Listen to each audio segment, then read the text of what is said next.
orphan boy married a beggar woman on the street. But the very next day, the boy became a millionaire. How was that even possible?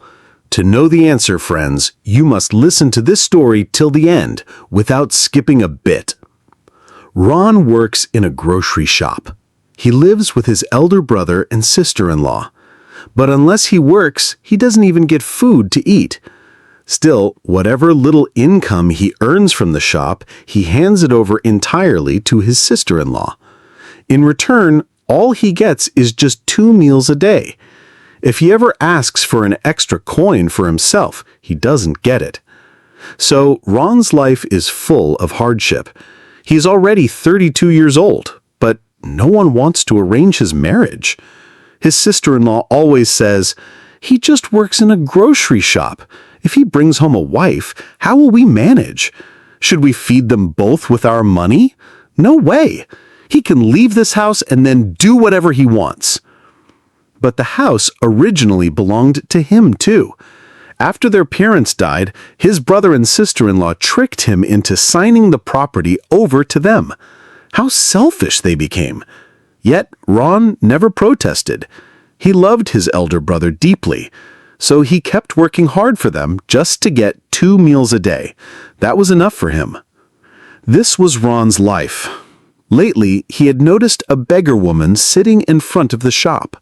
She didn't look too old, maybe 27 or 28, but she always seemed disturbed and unstable. She would cry and beg, but never replied when anyone spoke to her. She always looked disheveled, in torn clothes and shoes, as if she had stopped caring for herself. But Ron also noticed something strange. She was never there at night. Where did she go then? Did she have a house? His curiosity about her grew stronger. Ron realized this girl must have gone through some terrible sorrow, which left her in such a broken state. During shop closing time, Ron always saw her begging. But on the days he worked late, around 10 p.m., the girl was already gone. That meant she left around 9. One day, Ron decided he had to find out where she went. Watching her closely, he thought, "She's actually beautiful, though her misery has stolen her glow. If she were taken care of, she would look very different." That night, he saw her crying bitterly, pulling her own hair, almost losing control. Ron couldn't bear it anymore. He walked up to her gently and asked, "Where do you live? Do you stay here? Sometimes I see you at night, sometimes not. Where do you go? It's late now. It isn't safe for you here. Tell me your home address. I'll drop you there." Everyone had said she never spoke to anyone, but when Ron asked, she suddenly stopped crying, looked straight at him, and after a moment threw her arms around him, sobbing, "Will you love me? Will you never leave me?" Ron was shocked. "Why are you saying such things? You don't even know me properly. I work in this shop. Why would I leave you? But tell me, do you have a family? Or are you an orphan?"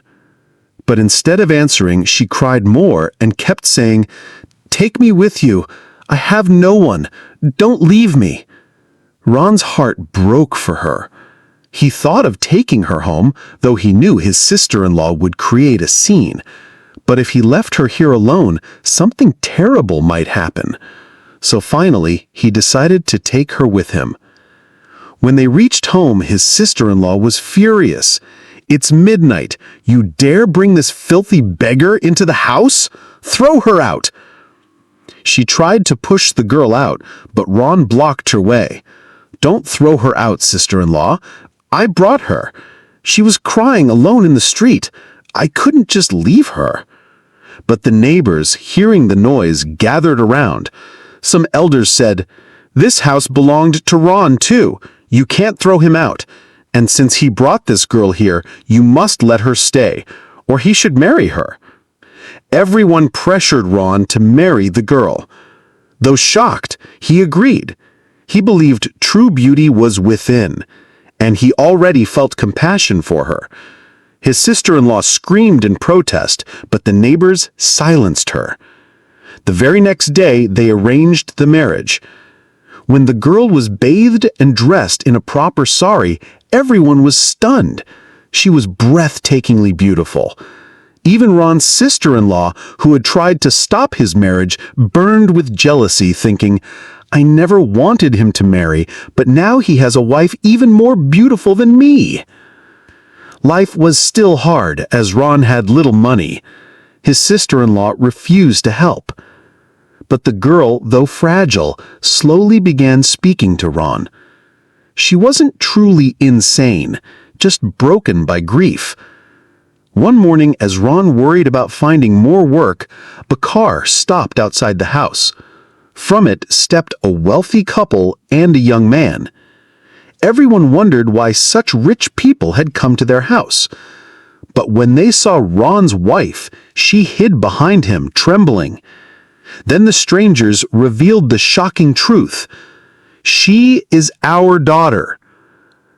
They explained she once loved a man deeply, and they were about to marry, but he died in an accident. The shock made her mentally unstable. Doctors had said she wasn't truly insane, just traumatized, and with love, she could heal. Every night, her parents had secretly brought her home, but she always ran away during the day. They had seen Ron's compassion for her and decided to let things happen naturally. Now they declared, "Ron, you are the one who truly cared for her. From today, you are our son too. You will manage our business and live with us." Ron's greedy sister-in-law tried to intervene. "No, let her stay here with us." But the girl's mother replied sharply, "We know how you treated her. Now that you know she's a millionaire's daughter, you want her here? Never." They took Ron and his wife with them. The girl clung to Ron, smiling through tears. Finally, Ron, once an orphan with nothing, had love, family, and a new life of wealth.